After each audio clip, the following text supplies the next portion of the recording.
Is it possible becoming gay even if I don't want to? Yes, it's actually very possible, like becoming gay, like little by little you can become gay without pretending to be. It's something chemical, you know. It's about this is about something chemical in the brain, and it depends on your like on your habits and the way you socialize with women and men, and yes, the way you approach the woman and men, and the way you socialize with each sexual gender. Yes, yeah, I mean, I have read about it, and it's really possible, and I get the feeling, my intuition tells me it's really possible, like become gay. If you don't manage the way you involve or socialize with each gender, man and woman, you can involuntary become gay or lesbian. I swear I forgot. I read about it, and I'm also really sure. So in this video, that's where I'm going. That's the purpose of this video. I'm gonna tell you why at some points of our life we feel attraction to the same gender, and also, well, this is well, I was thinking about this as the main topic of the video, but it's like both are the topics, like how to approach a Latin woman, because I have realized that white Americans and white Canadians struggle, and I think even some Europeans struggle on approaching a Latin woman, or don't know, like it's just because the way they interact with a white woman is totally different on how you are supposed to interact with a Latin woman, because the difference in the cultures and also our traditions, you know, of Hispanic Latin women and how we were raised and educated. I have realized that many, especially white men, don't know how to approach them.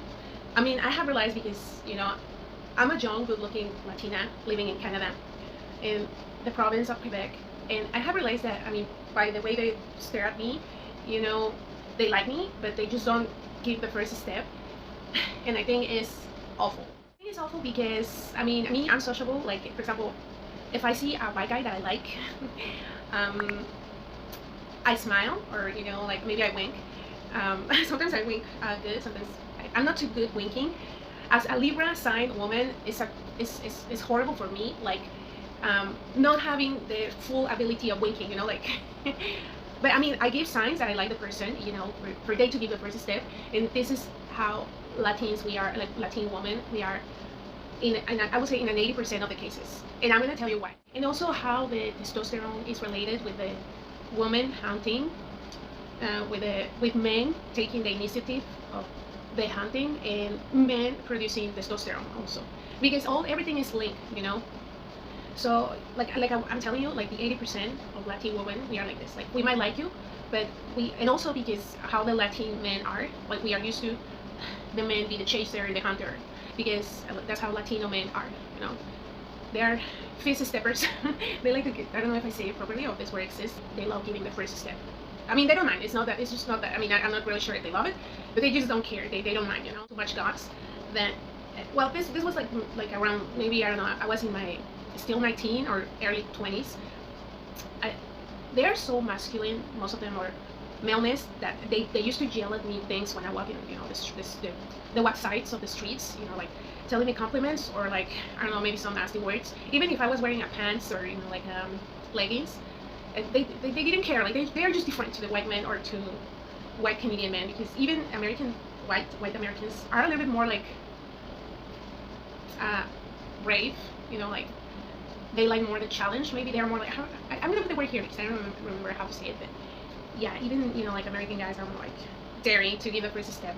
And I mean, I don't know, my theory about why the white Canadians men are like this is because when I see families in parks, you know, hanging out with their children for a walk, sometimes, like, I see this, you know, parents with their kids here in Canada, and the first times I've been really, really shocked, you know, like, the first times I see these scenes, because, you know, I'm like walking in a walk side, and I see, you know, like, sometimes I see like little kids of, like, for me they're still babies, of like, I don't know, between 5 and 7 years old, like walking by themselves in the walk sides, you know, like, and I sometimes, I mean, of course, at the beginning I see them all alone, and the first time I see this, I even get scared and worried at the same time, because I was like, I mean, how can it be, you know, like, it's a little child alone, and where are his parents, you know? And just when I was about to, you know, walk towards him, I see them, I don't know if it was a mom or dad, coming out of a door of a house, but the freaking house was like, I would say like 15 meters away of the kid. like the father or mom, I don't remember, like she was coming out of the freaking house like 50 meters of distance away of the kid. So I was like, I mean, are you kidding me?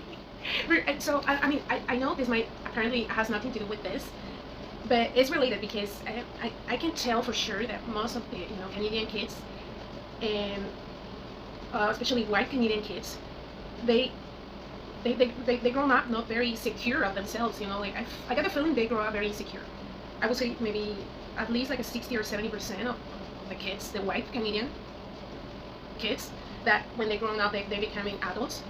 But I mean, yes, I mean it's very logical. It makes sense because like a little kid needs protection, like needs that protection, like needs to feel care, like seriously care, at least until they're teenage, and not just physically care. I had to switch the position of the camera because I wasn't feeling really like very comfortable.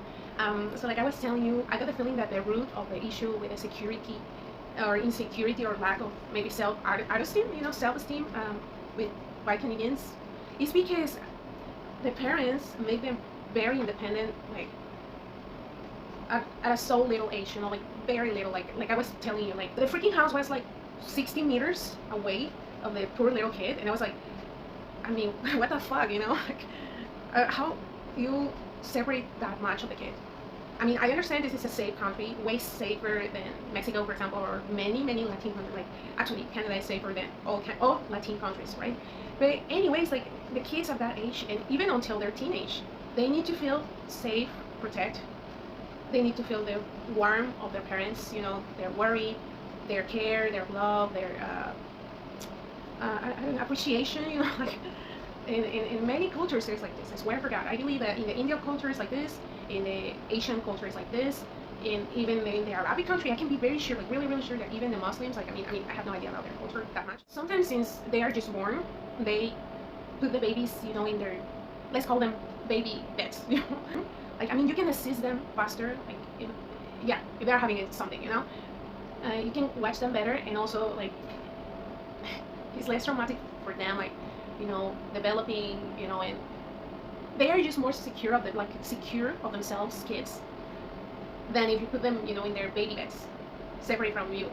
And it's even worse if you put them in a whole other bedroom that is not like the baby bedroom, like the baby, at least, I mean, if you, for example, if you fear to smashing them, like, okay, maybe you can put the baby bed next to your bed, that the baby needs to be as closer as, with the mom as they can be, So, I mean, going back to the point in the topic, like, in the white culture, the babies they are separated from the parents. Like, the parents leave them on their own for sleeping since babies. So, anyways, my point with this is that they grow up really insecure.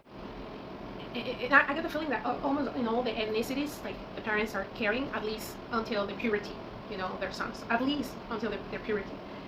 And I would say most of the ethnicities, except for whites and Europeans, are like very caring of their kids.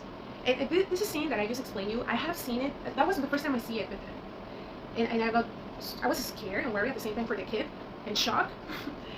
But I mean, I saw this repeatedly, here in Canada after that first time. I mean, I have saw this scene, this same picture, in parks or in websites or corridors, places, like at least, I don't know, 5 times, 4, And you might be wondering, like, why is she relating when she's talking about this? She's switching the topics. And no. I mean, this makes a lot of sense because, like, that's the root of the issue, because they grown up very insecure. Because that kind of behavior of the parents, that kind of care or distance and making them self-independent, like being little infants, they make them like insecure, like they buy the lullaby, I forgot the word, like cuna, in Spanish is cuna, and they separate from the kid since they are like, sometimes since they have, as bad people, as like many things, there is an agenda on that topic. I don't want to decrete more negative stuffs, but I mean, at least if you are not a white Canadian or a white American, you know what I'm talking about. If you are an immigrant, you know what I'm talking about. Okay, especially when it comes about the news. So but I mean, I still believe, and I got the feeling that there is still like white guys interested in Latin women. Yeah, I mean, so here go my advice. For example, like I say, I can like a white guy, But like we being educated by novellas, you know, and in the Latin culture, the man is a hunter, you know. We can even see this in the breeding nature, you know, like even in the animal nature. In the animal nature, when the female dog is on her period, on heat, I don't know how we call it, like the dog smells the blood, and the male dog start chasing the female dog, you know, yeah, until, you know, like, yeah, they do it. And it's pretty much like that in all the animal species, you know, unless it be exceptions of gay animals, which might happen. I don't know, it's weird, but I think it happens. But that's the animal nature, and also that's how the human nature is supposed to be. Because, like, let's think about the sexual activity. You can even tell when you are having, you know, that, who is the giver, like who is the one that is supposed to be pulling in, pulling out, pushing in, pushing out, pushing in, pushing out, pulling, you know, is the man the one that is the giver. I mean, the woman can be the giver, can be, you know, like jumping on it, but that's not the common thing. So we are raised being, you know, like teach by the novellas and the shows, and in our culture, the man is the one that is the chaser, the man is the one that is, you know, like this, like the hunter. I know in the white culture it's not pretty much like that, because the whites have more like the feminism. I mean, this has grown a lot, like terribly, in the Latin culture too, or in the Latin ethnicity. This is a world global thing, you know. Previously, the white woman to be independent, to be, you know, self-efficient, you know, like not depending on the man, you know, almost at all in some cases. Me, that personally, it has happened to me that I like the white guy that is staring at me or flirting, kind of, but in the 97 or 95% of the cases, if he doesn't give the first step, I ain't gonna do it. And also because lately, like nowadays, there are due to mentors, especially in Latin America, many women mentors that are encouraging us to let the men be the men, you know, let the men do things for us. Because, I mean, believe it or no, the men, I mean, this is scientifically proven, like the men get attached or get more feelings, or like start feeling engaged or more like linked to the woman if he does things for her, you know, like favors, like gifts, plans for her. This is, I swear for God, this is scientifically proven, and it also boosts his testosterone. Woo! Believe it or no. And on the other side, or all the contrary, like it's all the contrary if the man doesn't do a shit for the woman, you know, like if the man doesn't hound her, you know, doesn't give first step, is not takes the lead, has initiative with the woman. If the man is just like, oh, I'm the king, like the king queen, I'm the diva. Because you might be good looking, and maybe you might be used to white woman jump on you, because the white woman, like, I mean, I'm not generalizing, you know, not talking in general terms, but they tend to be like a bigger percent of white women. They tend to be more like have the male role, like they don't care, like they are not educated like us, like Latino woman, you know, or like Indian woman, or like Muslim woman. I'm very sure, like even, you know, other ethnicities, even Asian women, they're used to the men be the first stepper, you know, or be the lead initiator. Yeah, like the one that do the first moves, you know, or takes the initiative. So if you're that type of man, like, I mean, of course there are more ways of producing testosterone, like getting sun baths, like working out in the gym, like especially growing out the muscles. And, you know, those are the most common ways of producing testosterone, or those are the most known ways of producing testosterone. But like I was telling you, or like, I mean, but like I'm telling you, doing things for the woman, like doing actually things for the woman, like how it used to be with our ancestors and our parents.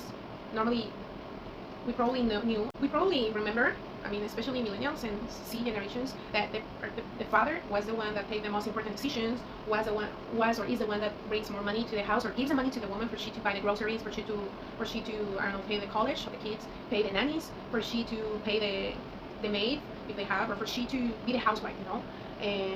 And men, normally we see it as a figure that goes out working and bring the money, you know, and take care of the woman. So that's how it's, I mean, I'm sorry, but that's how it's to be. Like, the fact that the feminism has distorted is a whole other history, you know, it's a whole other thing, or problem, struggle, whatever you want to call it. But that's not how the human nature is. I'm sorry to say it. It's running out of battery in my camera, but I will try to be as resume as I can and specific, you know. So yeah, that's the human nature. The animal nature, in the animal kingdom, that's how it normally is, you know. The male animal, it can be a tiger, a lion, a dog, a cat, a pair of cats. The male chase a woman. And also, like, another thing that I wanted to mention here is that I mean, that kind of behavior in men can lead to them to become either bisexual or either gay. Because I mean, I know, and I'm gonna judge. I know some gay people, they born like they born with with a preference of the same, you know, with attraction to the same, towards the same gender since they're little, you know. But some, but so many others, they auto suggest themselves because it is scientifically proven too also that some phases of our lives we feel a light or not so light attraction towards our same gender, you know. I know that all of you, at least, especially if you're, you know, already young adults in your 20s or early 20s or 18, you probably felt a light attraction towards your same gender. But this is normal. This is normal to happen. Like, it's not weird. It can happen, you know. It is supposed to happen. Like, at least a few times in your life, you can feel this attraction towards your same gender. It depends on, I don't know what chemicals in the brain or what thing of each individual, that you feel it with more frequency or no. I mean, it depends totally on the individual with how frequency they feel more attraction towards their same gender, you know. I feel it, like, at some points in my life, you know, like when I was at junior school, I think I kind of felt it for a you know, classmate that she was like kind of masculine, that I felt. And I remember she was like the lead, like a leader, like, but she was at the same time, like, this was a feminine college, like this was my junior school. It was, you know, for women only. Very near of the area there was the masculine, the male's college, so it was only for guys. But at this phase of my life, I kind of felt like a light attraction towards her, but I just let it go, you know, like I just let it go. And maybe in another couple times more, like I would say maybe another two or three, but I'm exaggerating if I'm talking to you about three. And it has nothing to do with being homophobic, or it has nothing at all. Like, I'm not homophobic at all. I don't have anything against anybody towards nobody. But I have felt, you know, I'm just explaining you. I'm opening up with you for you to understand this.